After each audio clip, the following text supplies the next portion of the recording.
An 8-year-old drives herself to Target. Here's what we got wrong. Let's go. I don't know if you guys have heard about this crazy story that was published in the New York Times about the 8-year-old who drove herself to Target and became an internet sensation. But these stories I just can't with. The author of it tells in the tagline says that it's a relatable and an incredible story. Relatable? I have two 7-year-olds. They would never drive to Target. Oh my God. Like maybe it's relatable if you have like babies, kids, but most people, this is not a relatable story. And then the other word, incredible. Yes, it's incredible that an 8-year-old drove herself to Target without crashing into too many things. She did hit one thing. We'll talk about that in a little bit. Yes. But, so this leads me into the first point. Let's talk about society. Let's get into the power of attention. So we're making this 8-year-old this viral sensation, this social media sensation where she's getting tons of attention. It's the complete opposite of what we want to be doing. There's been lots of research that shows when someone engages in a behavior that we don't want them to do more of, you don't give them all of this media attention. For example, when someone dies by suicide, when there's a mass shooter, the last thing we should be doing, and a lot of media outlets are learning this or have learned this over the years, is that you don't sensationalize the story. You don't give a youth tons of attention because attention is use currency. That's what they crave. That's what they want. And if you give a child more attention for doing something, guess what's going to happen? They're going to do more of that. If you don't give a child attention for a behavior because you don't want them to be doing that, well, guess what? They're going to do less of that behavior. It's basic behavioralism. So how about we don't sensationalize an 8-year-old stealing her mother's SUV and driving it to Target? That's the first thing. Shame on you, social media outlets. Shame on you for New York Times for making this a huge deal. Okay, if it's an 8-year-old driving her dying mother to the hospital, absolutely. Let's blow that storyline up. But an 8-year-old who steals her mother's car and goes to Target because she cracked the iPad case and she wants to get a new one. Good identifying the problem, bad evaluation of the solutions for problem-solving steps. We'll talk about impulsivity of the child later on and maybe where that comes from. But come on, let's not give this child more attention than they actually need to have. All right, that brings me up to my next point. The idea that an 8-year-old can get out at 7 o'clock in the morning on a Sunday morning without her mother and her 2 teen sisters noticing, drives to Target and is there for 2 hours, tells me a lot about this child's environment. And none of it is good. Sure, in the interview, it talks about like the mom being happy that she's safe. I'm also glad the 8-year-old is safe. And yes, it sounds like this 8-year-old has a lot of love from her parents. But it also tells me that she's being raised in an environment with permissive parents because the mom didn't even give consequence. Well, she did. Oh, sorry. She did give a consequence. It was the next time that they go out, the child's not going to get a slushy. We'll get to that in a second. But with permissive parenting or gentle parenting, because when the mom sees her, she was like, oh my goodness, I'm so glad you're safe. Yes, I'm glad she's safe too.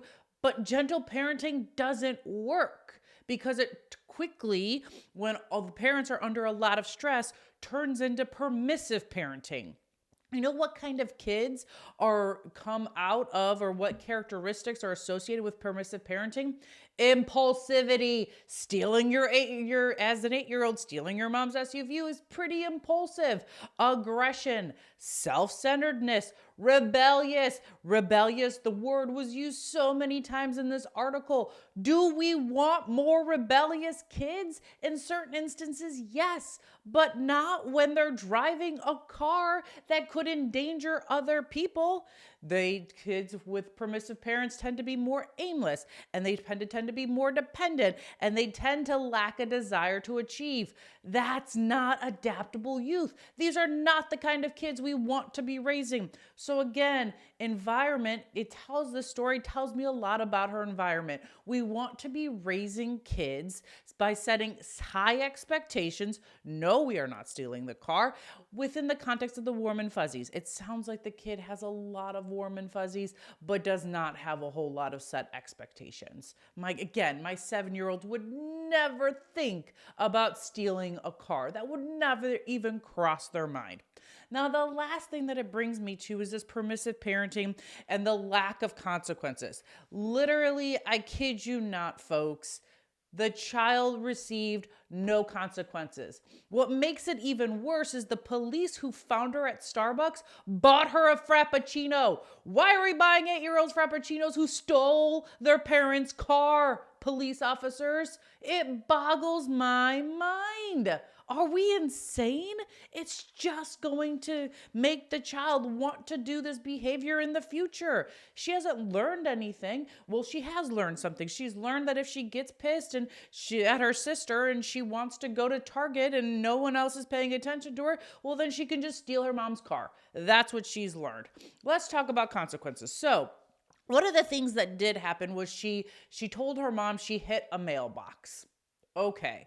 Consequence. Let's talk about natural and logical consequences. Natural consequences are the natural negative things that appear after we do something.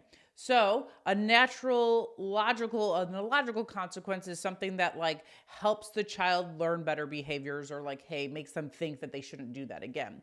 So a good consequence for this specific behavior would have been the child has to go find that mailbox and has to put up the next mailbox, and she has to pay for the mailbox.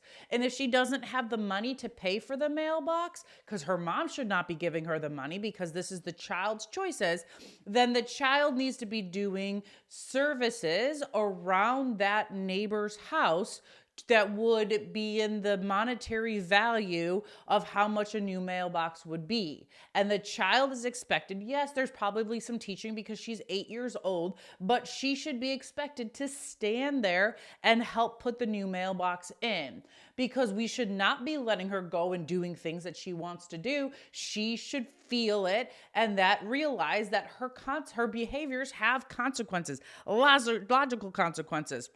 That would have been a much better consequence than the non-existent consequences that this 8-year-old received.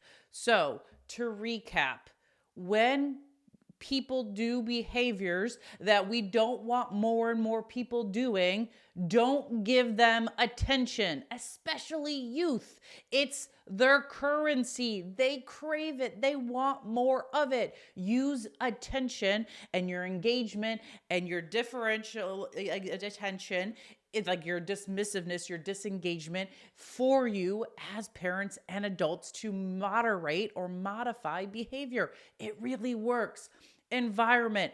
Permissive parenting doesn't work. Gentle parenting doesn't work. Authoritative parenting setting high expectations within the context of the warm and fuzzies work. If you want to know more about it, I wrote a whole book on it. It's right there. The #2 parenting book, Practical Tips for the Pooped Out Parent. I have all sorts of chapters on setting expectations and the warm and fuzzies and logical consequences and natural consequences.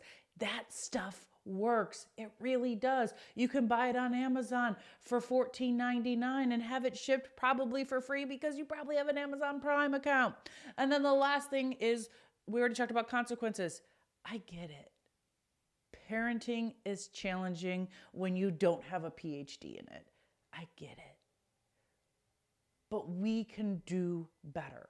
Our youth deserve better adults in their life who are setting high expectations within the context of the warm and fuzzy.